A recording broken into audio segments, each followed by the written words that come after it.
আপনারা কিপটামি না করে উচ্চ আওয়াজে একবার বলবেন আলহামদুলিল্লাহ। আমার আগে আমার বন্ধুবর মুহাক্কিক আলেম মুফতি আরিফ বিন হাবিব হাফিজাহুল্লাহ আলোচনা করেছেন। তো তার আলোচনার পর আমার আলোচনা এগুলো হলো বিরিয়ানি খাওয়ার পর শুটকি খাওয়া, অনেকটাই পরিমাণ। তা আমি আজকে যে টপিকের উপর আলোচনা করব সেটা হলো আমাদের আত্মপরিচয়ের বাস্তবতা এবং আমাদের আত্মপরিচয়ের সংকট। এই টপিকের উপর আমি আজকে আলোচনা করার চেষ্টা করব, যেহেতু যুবকদের সংখ্যা এখানে বেশি। আল্লাহ তাআলা আমাকে যেন ইখলাসের সাথে বিশুদ্ধ কথা বলার তৌফিক দান করেন। আল্লাহ তাআলা আপনাদের সবাইকে যেন আলোচনার শুরু থেকে নিয়ে শেষ পর্যন্ত পুরো আলোচনা মনোযোগ সহকারে শোনার তৌফিক দান করেন। আসেন, প্রত্যেকের এক একটা জাতীয় পরিচয় থাকে, ন্যাশনাল পরিচয় থাকে। আমাদের জাতীয় পরিচয় আমরা মুসলিম। বলেন, আমাদের জাতীয় পরিচয় আমরা আমাদের জাতীয় পরিচয় যেহেতু আমরা মুসলিম, আমাদের জাতীয়তাবাদ হলো আমরা মুসলমান। বলেন, আমাদের জাতীয়তাবাদ হলো আমরা মুসলমান, আর আমাদের জাতীয় পরিচয় আমরা মুসলিম। শুনেন, আমাদের জাতীয় পরিচয় বাঙালি কখনোই না। আমাদের দেশীয় পরিচয় আমরা বাংলাদেশি, বাঙালি না। বলেন, আমরা বাঙালি না, বাংলা, এটা আমাদের দেশীয় পরিচয়। কিন্তু আমাদের জাতীয় পরিচয় আমরা মুসলিম। আমাদের বাংলাদেশি পরিচয় মুছে যেতে পারে, আমাদের সীমানা মুছে যেতে পারে, আমাদের মানচিত্র মুছে যেতে পারে, আমার প্রাণ বের হয়ে যেতে পারে, আমার উপর জুলুম আসতে পারে, অত্যাচার আসতে পারে, হামলা আসতে পারে, মামলা আসতে পারে, আমি গ্রাম ছাড়তে পারি, দেশ ছাড়তে পারি, পরিবার ছাড়তে পারি, কিন্তু ইসলাম ছাড়তে পারি না। ইসলাম ছাড়তে পারি না। তাহলে আমাদের কাছে সবচেয়ে বড় পরিচয় আমরা মুসলিম। আমাদের কাছে সবচেয়ে বড় পরিচয় আমরা মুসলিম। দাদারা আপনাদেরকে শিখাবে আমার সোনার বাংলা। আমি তোমায় শুনেন, আমার সোনার বাংলা না, আমার সোনার বাংলাদেশ। বলেন, আমার সোনার বাংলাদেশ। এই যে আমাদের যে জাতীয় সঙ্গীত লিখেছে রবীন্দ্রনাথ ঠাকুর, সে ছিল ব্রিটিশের দালাল। আমাদের জাতীয় কবি হলেন কাজী নজরুল ইসলাম। তিনি লিখেছিলেন সারা দেশ ছাড়বি কিনা বল। ব্রিটিশকে বলেছিলেন সারা দেশ ছাড়বি কিনা, না হলে কিলের চুটে হাড় করিব জল, মানে হাড্ডি ভাঙ্গালাম একেবারে। আর রবীন্দ্রনাথ ঠাকুর ছিল ব্রিটিশের দালাল। রবীন্দ্রনাথ ঠাকুর বাংলাদেশি মানুষ উন্নত হোক, বাংলাদেশে মানুষ শিক্ষিত হোক, বাংলাদেশের মানুষ জ্ঞান বিজ্ঞানে এগিয়ে যাক, এটা রবীন্দ্রনাথ চায় নাই। এজন্য নবাব সলিমুল্লাহর দেওয়া জমিতে ঢাকা বিশ্ববিদ্যালয় হয়েছে। ওই রবীন্দ্রনাথ ঠাকুর ঢাকা বিশ্ববিদ্যালয় বাংলাদেশ হোক এটা চায়নি। এ ধরনের প্রচন্ড বাংলাদেশ বিদ্বেষী ব্রিটিশের কোন দালালদের কবিতা, ওটা ভারতের দালালদের জাতীয় সঙ্গীত হতে পারে, আমাদের জাতীয় সঙ্গীত হতে পারে।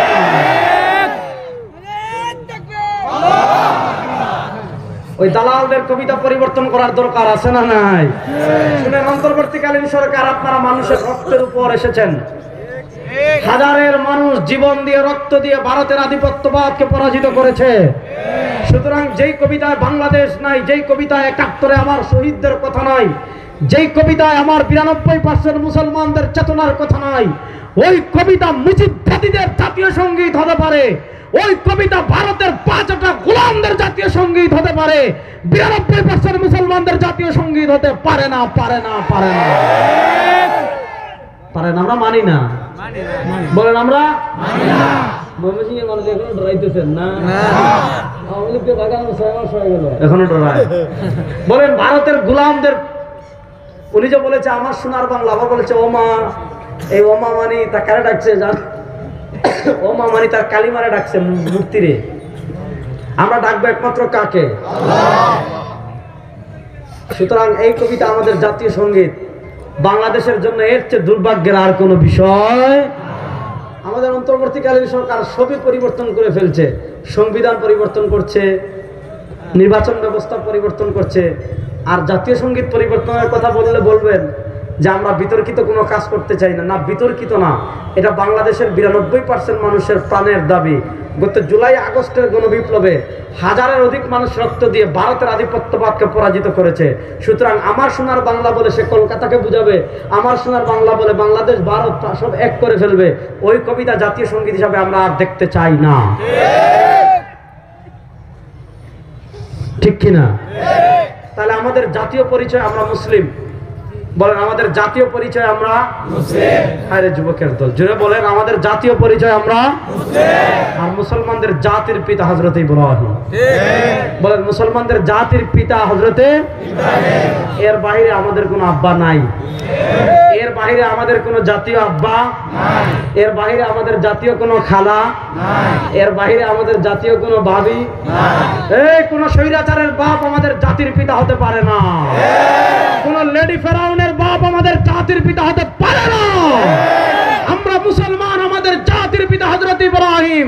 যেই দল ক্ষমতায় আসবেন আর আপনার নেতাকে জাতির পিতা বানাবেন, আমরা মানি না। এই তামাশা বাংলাদেশের মানুষ আর দেখতে চায় না। আপনি আপনার নেতারা জাতির আব্বা বানাইয়া রাস্তার মুড়ে মুড়ে মূর্তি দাঁড় করে রাখবেন, ফাইজলামি পেয়েছেন? ওই ফাইজলামি এই দেশে আর চলবে না। বলেন এই ফাইজলামি এই দেশে আর চলবে না। শুনেন আমাদের জাতির পিতা হযরত ইব্রাহিম। আল্লাহ কোরআনে বলেছেন মিল্লাতে আবিকুম ইব্রাহিম হুয়া সাম্মাকুমুল মুসলিমিন। তোমাদের জাতির পিতা হযরত ইব্রাহিম, তিনি তোমাদের নামকরণ করেছেন মুসলমান। রাসূলুল্লাহ সাল্লাল্লাহু আলাইহি ওয়াসাল্লাম হাদিসে তার পরিচয় বলেছেন আনা ইবনু আব্দুল্লাহ, আমি আব্দুল্লাহর ছেলে। আনা মিন কুরাইশ, আল্লাহ তাআলা আমাকে কুরাইশ বংশে পাঠিয়েছেন। আনা দাওয়াতু আবি ইব্রাহিম, নবী করিম সাল্লাল্লাহু আলাইহি ওয়াসাল্লাম বলেন আমি আমার জাতির পিতা হযরত ইব্রাহিম আলাইহিস সালামের দোয়ার ফসল। আনা বাশারাতু ঈসা, আমি হলাম হযরত ঈসার সুসংবাদ। এজন্য শুনেন এই শতাব্দীতে মুসলমান মৌলিক দুইটা সংকটের মোকাবেলা করছে। একটা সংকটের নাম হলো জাতীয়তাবাদ, আর আরেকটা সংকটের নাম হলো সেকুলারিজম তথা ধর্মনিরপেক্ষতাবাদ। কে বাংলাদেশি? ইসলামে এটা ম্যাটার না, ইসলামে এটার কোনো দাম নাই। কে পাকিস্তানি? ইসলামে এটা ফজিলতের কোনো বিষয় না। কেউ সৌদি আরবের? ইসলামে এটা কোনো ফজিলতের বিষয় না। কে আরবের? ইসলামে এটা কোনো ফজিলতের বিষয় না। আপনার ভাষা মক্কার পাশে, ইসলামে এটা কোনো ফজিলতের বিষয় না। ইসলাম বলে এই যে আল্লাহ আমাদেরকে বিভিন্ন দেশে বিভক্ত করেছেন, আল্লাহ আমাদেরকে বিভিন্ন গোত্রে বিভক্ত করেছেন, আল্লাহ আমাদেরকে বিভিন্ন এলাকায় বিভক্ত করেছেন। ওয়াজআলনাকুম শুউবান ওয়া কাবাইলা, আমাদের সকলের সূচনা আদম থেকে। বলেন আমাদের সকলের সূচনা জোরে বলেন না বান্দর থেকে? বলেন আমাদের সূচনা কার থেকে? আদম থেকে। যারা আমাদেরকে বান্দরের বাচ্চা বানাতে চেয়েছিল, ওই বান্দরের বাচ্চাদেরকে দেশ থেকে খেদাইয়া ভারতে পাঠাই দিছি। আর এখন যদি কেউ বান্দরের বাচ্চা আমাদেরকে বানাতে চান, শিক্ষা সিলেবাসে বান্দর ঢুকাতে চান, শেখ হাসিনা তো পোশাক পরে যাইতে পারছে, বিফকেস 8-10টা নিয়ে যাইতে পারছে। এখন শিক্ষা সিলেবাসকে তামাশা করবেন, বিবর্তনবাদ ঢুকাবেন, ট্রান্সজেন্ডার ঢুকাবেন, হিন্দুয়ানি শিক্ষা সিলেবাস চালু করবেন, আল্লাহ নবী ইসলামের জীবনী বাদ দিয়ে দিবেন, সাহাবা ইকরামের জীবনী বাদ দিয়ে দিবেন, উম্মার মহান মুজাহিদদের জীবনী বাদ দিয়ে দিবেন, ইসলামকে সাইড করতে চাইবেন, আমাদের মুসলমানদের ইতিহাস বিকৃত করবেন, ভারত উপমহাদেশের মুসলিম শাসকদের ইতিহাসকে বিকৃত করবেন। আমাদের ইসলামের মহান বীর ভারত উপমহাদেশ যারা শাসন করেছে তাদেরকে ডাকাত হিসাবে আপনি উপস্থাপন করবেন। শেখ হাসিনা তো শাড়ি নিয়ে পলাইতে পারছে, আপনারা লুঙ্গি নিয়ে পলাইতে পারবেন না। এই বাংলাদেশে আর কোন আধিপত্যবাদ আমরা দেখতে চাই না। ওপারে থাকবেন, ভালো থাকেন, বন্ধু হয়ে থাকেন, আর এদিক নিয়ে খুচাখুচি করবেন, ঠেং ভাঙ্গা ফেলাম একেবারে ইনশাআল্লাহ। এদিক এই মানচিত্রের দিকে হাত বাড়াবেন, হাত কেটে গাছের সাথে ঝুলাই দেব। এই যুবকরা আধিপত্যবাদের মোকাবেলা করার জন্য প্রস্তুত আছেন? আমরা পৃথিবীর কোন আধিপত্যবাদকে ভয় পাই না। ভারত বন্ধু হিসাবে থাকতে চান থাকেন, আর বাংলাদেশের প্রভু হতে চান, গত 4-5 দিন আপনারা চাঁপাইনবাবগঞ্জ সীমান্তে দেখেছেন আমার কৃষক ভাই আমদানি বাড়িয়ে গিয়েছে। বাংলাদেশ নিয়ে বাড়াবাড়ি করবেন, 14 কোটি মুসলমান ঐক্যবদ্ধ হয়ে 7 সিস্টারকে টুকরা টুকরা করে দেওয়ার জন্য প্রস্তুত আছেন।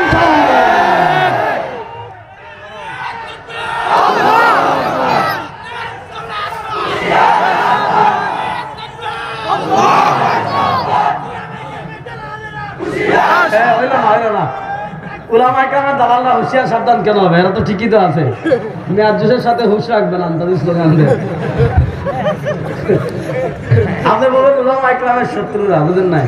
ওই যে এক বেটা মরুভূমিতে বুখারী শরীফের ঘটনা আসছে না, যে বেচারা মরুভূমিতে, আমরা বাঙালি হইলো আচ্ছা যাক এটা জুসে বলে ফেলছে, আমাদের জুসও রাখতে হবে, হুশও থাকতে হবে। কি বলেন?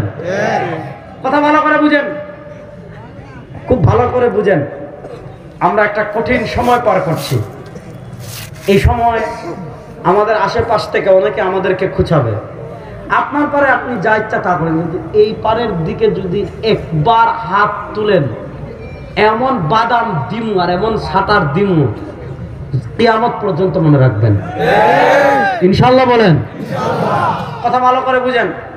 তো কে বাংলাদেশি, কে ভারতের, কে জাপানের, কে জার্মানের, আল্লাহ তাআলা এই পরিচয়টা দিয়েছেন লিতাআরাফু, একজন আরেকজনকে পরিচয় লাভ করার জন্য, একজন আরেকজনকে সহজে চেনার জন্য, একজন আরেকজনকে জানার জন্য। এটার কোনো ফজিলত নাই। ইন্না আকরামাকুম ইনদাল্লাহি আতকাকুম, আল্লাহ রাব্বুল ইজ্জত ওয়াল জালালের কাছে ওই ব্যক্তির দাম বেশি, আল্লাহ রাব্বুল ইজ্জত ওয়াল জালালের কাছে ওই ব্যক্তির মর্যাদা বেশি যার অন্তরে আল্লাহ তাআলার ভয় যত বেশি। যদি আপনি মক্কায় থাকেন, তাকওয়া না থাকে, সরওয়ারে দু আলমের আদর্শ না থাকে, আল্লাহর কাছে আপনার কোনো দাম নাই। আর আপনি যদি পৃথিবীর এক প্রান্তে থাকেন, আপনার মাঝে যদি আল্লাহর ভয় থাকে আর আপনার মাঝে যদি সরওয়ারে দু আলমের আদর্শ থাকে, আপনার মর্যাদা আল্লাহর কাছে অনেক বেশি। হযরতে বেলাল হাবশি ছিলেন, হযরতে বেলাল রাদিয়াল্লাহু তাআলা হাবশি ছিলেন। তিনি নিগ্রো ছিলেন, কালো ছিলেন, অত্যন্ত সুন্দর ছিলেন, নয় আফ্রিকান মানুষদের মতো ছিলেন। কিন্তু সেই বেলালকে ইসলাম কি পরিমাণ অধিকার দিয়েছে, ইসলাম কি পরিমাণ মর্যাদা দিয়েছে। সরওয়ারে দু আলম সাল্লাল্লাহু আলাইহি ওয়াসাল্লাম মেরাজ থেকে ফিরে এসে বলেন, ও বেলাল, তুমি যখন মসজিদে নববীতে আযান দেওয়ার জন্য হেঁটে যাচ্ছিলে আর জমিনে তুমি হাঁটছিলে, ইন্নী সামি'তু কারআনি আলিকা ফিল জান্নাহ, ও বেলাল, তুমি খটখট খটখট পায়ে জমিনে হেঁটে মদিনার রাস্তায় হেঁটে হেঁটে হেঁটে হেঁটে হেঁটে হেঁটে মসজিদে নববীতে আযান দেওয়ার জন্য যাচ্ছিলে, আর ও বেলাল, তোমার এই পায়ের খটখট ধ্বনি আমি আল্লাহর জান্নাত থেকে শুনতে পেয়েছি। এটার নাম ইসলাম। বলেন, এটার নাম ইসলাম। ইসলাম মানুষকে যেই পরিমাণ অধিকার দিয়েছে, পৃথিবীর কোন ধর্ম মানুষকে এই পরিমাণ অধিকার দেয় না। শুনেন, আজকে তারা আপনাদের কাছে কখনো আসবে জাতীয়তাবাদ নিয়ে, কখনো আসবে আপনাদের কাছে মানবতা নিয়ে, কখনো আসবে আপনাদের কাছে ইন্টারফেথ নিয়ে। শুনেন, যাদের কাছে কোরআনের ইলম নাই, যাদের কাছে ইলমুল ওয়াহি নাই, যাদের কাছে কোরআন নাই, যাদের কাছে সরওয়ারে দু আলম সাল্লাল্লাহু আলাইহি ওয়াসাল্লামের আদর্শ নাই, তাদের থেকে আমাদের মানবতা শিখতে হবে। ইসলাম সংখ্যালঘুদের যে পরিমাণ অধিকার দিয়েছে, নবী করিম সাল্লাল্লাহু আলাইহি ওয়াসাল্লাম নিজে হাদিসে বলেছেন, মান আযা যিম্মিয়ান ফাআনা হাজিজুহু ইয়াউমাল কিয়ামাহ।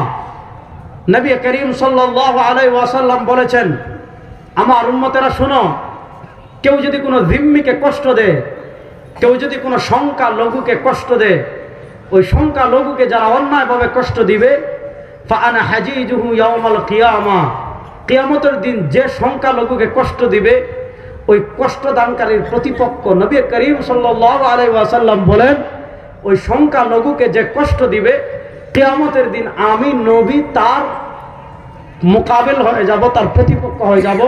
অর্থাৎ তার প্রতিপক্ষ হয়ে আমি কি করব? কিয়ামতের দিন আল্লাহ দরবারে দাঁড়িয়ে যাব। দেখেন, আমি আপনাদেরকে 3টা উপমা দেখাই। আমাদের বাংলাদেশের সাথে আরো 2টা রাষ্ট্রের সীমান্ত আছে। বাংলাদেশের 3 দিকে ভারত, এক কোনায় বঙ্গোপসাগর আর মায়ানমার। আপনি দেখেন বাংলাদেশে মুসলমানরা সংখ্যা গরিষ্ঠ, অন্যান্য ধর্মের লোকেরা সংখ্যা লঘু। আপনি মায়ানমারে যান, মায়ানমারে মুসলমানরা সংখ্যা লঘু, বৌদ্ধরা সংখ্যা গরিষ্ঠ। এই বৌদ্ধ জানোয়াররা পশু জবেহকে অপরাধ মনে করে, তারা মুরগি জবেহ করে না। আরে মানবতা রে, ওরে মানবতা ভাইয়া ভাইয়া পড়তেছে রে, বেগুন বুঝলেন না, মানবতা তারা খাইবেন, বুঝেন না? তাদের মানবতা এত বেশি, মুরগি জবেহ করে না। তাদের মানবতা এত বেশি, গরু জবেহ করে না। তাদের মানবতা এত বেশি, পাখি জবেহ করে না। তাদের মানবতা এত বেশি, গাছ কাটে না। কিন্তু ওই জানোয়ারদেরকে আমরা জানতে চাই, তোদের কাছে যদি মানবতা এত বেশি হয়, তাহলে আরাকানের, রাখাইনের রোহিঙ্গা মুসলমানদেরকে কেন হত্যা করলি? কেন হত্যা করলি? আজ হোক কাল হোক পৃথিবীর প্রান্তে প্রান্তে মজলুম মুসলমানদের বিজয় হচ্ছে। যে জমিতে একবার মুসলমানদের রক্ত পড়ে যায়, পৃথিবীর সেই জায়গায় পৃথিবীর কোন সুপার পাওয়ার ইসলামের বিজয় আটকাতে পারবে না। ইনশাআল্লাহ আরাকানে আবার কালেমার পতাকা উঠবে ইনশাআল্লাহ। ইনশাআল্লাহ বলেন। তাহলে প্রশ্ন হলো জানোয়ারের দল, আপনাদেরকে বলছি না, আমার মনে করেন আরাকানের এদেরকে বলতেছি, বৌদ্ধদের, যে তোরা একটা গাছ কাটাস না, ওরে মানবতা রে, গাছের কষ্ট হবে, গাছ কাটে না। সাউন্ড ঠিক করেন, সাউন্ড না আবাই। যখন মাইক ছিল না, তখন ওয়াজ ছিল না, সাউন্ড দিয়ে কি করবেন? কথা শোনা যায় না? শোনা যায়। ভালো করে বুঝেন, তারা ঘাস কাটে না, ঘাসের কষ্ট হবে। মাছ মারে না, মাছের কষ্ট হবে। তো বাপের মাথা খা। কথা ভালো করে বুঝেন। আজকে মানবতার নামে তাদের ভণ্ডামি দেখেন। মানবতার নামে গাছ কাটে না, মানবতার নামে ঘাস কাটে না, মানবতার নামে মুরগি জবাই করে না, মানবতার নামে সাধু সাজে, মানবতার নামে নিরামিষ খায়। কিন্তু মায়ানমারে যখন মুসলমানদের রক্ত বন্যা বইয়ে দেওয়া হয়, আরাকানে যখন হাজার হাজার মুসলমানকে হত্যা করা হয়, ওই নরপিচাস, ওই মানুষ নামের অমানুষ কুকুরদের কাছে আমরা জানতে চাই, তখন তোদের মানবতা কোথায় ছিল? শুনেন, যে জানোয়ারদের কাছে ইসলামের ইলম নাই, কোরআনের ইলম নাই, হাদিসের ইলম নাই, তাদের থেকে কোনো মানবতা আমাদের শিখতে হবে। বলেন, তাদের কাছ থেকে কোনো মানবতা আমাদের শিখতে হবে। আসেন, ভারত পৃথিবীর, ঠিক আছে তো সমস্যা নেই, ভারত পৃথিবীতে সবচেয়ে অসভ্য যে কয়েকটা দেশ আছে, বা এর থেকে তো আগেই ভালো ছিল, এখন ভালো হয়েছে? আগে ভালো ছিল না, এখন ভালো? এখন ভালো, ঠিক আছে ইনশাল্লাহ। আপনি আমাদের বাংলাদেশে ময়মনসিংহের একদম দরিদ্র যারা যুবকরা বুঝবেন, আমাদের ময়মনসিংহের একদম দরিদ্র যারা, তারাও দেখবেন কিছুই যদি না পায়, দোকান থেকে চালের বস্তা আনে, পুরাতন শাড়ি দে, আর কিছু না পায় যদি কলার পাতা দিয়ে হলেও একটা টয়লেট বানায়, আর একটা টয়লেট বানিয়ে সেখানে ইস্তেঞ্জা করে। আমাদের ময়মনসিংহের আপনি একজন মানুষ, একটা ফ্যামিলি এমন পাবেন না যাদের কোনো না কোনোভাবে টয়লেটের ব্যবস্থা নাই, খোলা মাঠে টয়লেট করে, রাস্তার পাশে টয়লেট করে, এমন নজির নাই। কিন্তু ভারতে যদি আপনি কলকাতা থেকে দিল্লিতে যান, আর ফজরের সময় আপনি যদি ট্রেনের জানালা খুলেন, দেখবেন সমানে সমানে রাস্তার পাশে লাইন ধরে একজন আরেকজনের সাথে গল্প করে করে পায়খানা করতেছে।